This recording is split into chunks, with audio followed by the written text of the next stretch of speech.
All right, we'll leave it at that because we're moving on to a story we're also watching today in Brussels. The city honoured British Labour MP Jo Cox by naming a square after her. The ceremony took place in the city centre, close to the Ancienne Belgique music venue, which Cox loved to visit.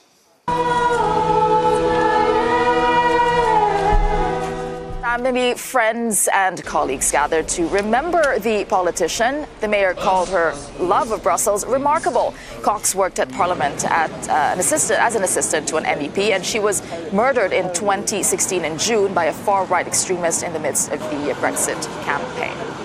All right, Maeve, you had gone to that event today. Can you tell us what that was like? What was the mood and? Absolutely. Well, I was the first reporter there this morning at 7 on Good Morning Europe on Euronews, and then I was the last one to leave at 3. So I saw it all. I saw how it started. I saw how the square this morning was just an old kind of abandoned square, if you like, just hidden behind Ancienne Belgique, the very popular music venue. But by 1 p.m, it was full of people.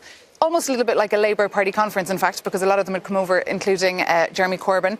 But it was actually very nice. I spoke to, of course, Jo Cox. It was a very Jo Cox is his sister. Sorry, it's been a long day.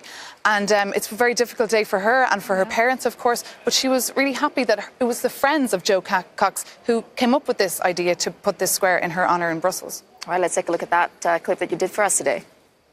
I miss Jo every day, in every single way, really. Just those little things like ringing up when you've got some news, finding out about the kids. Really simple stuff, I think, as anyone would probably miss someone so close to them.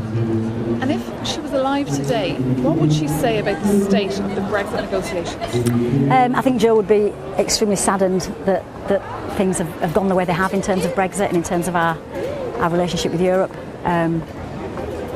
But equally, she would never give up hope, and she would want to keep working towards a solution as much as we possibly can. And what would she think about the disunity in Europe?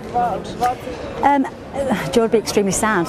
Jo had many identities. She was a proud Yorkshire lass. She was from Yorkshire in England. She would consider herself a proud inhabitant of Great Britain, but she would have considered herself a strong European as well. And I think she'd be extremely sad that identity potentially is being fractured. And what will this mean, having a plaque here in the city centre of Brussels in her honour, the Jo Cox plaque?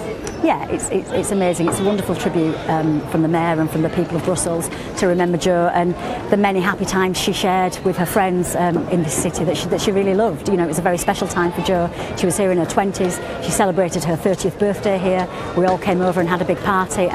So to have a permanent reminder of Jo and the values that she held is very special for us as a family.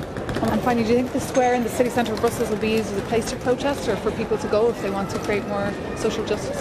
I hope that Jo's Square will be used as a place to create happy memories. I hope it'll be used as a place where people come and reflect on things and remember Jo and the values that she held. And come together in a positive way. It'd be really lovely to think of lots of very happy memories being created.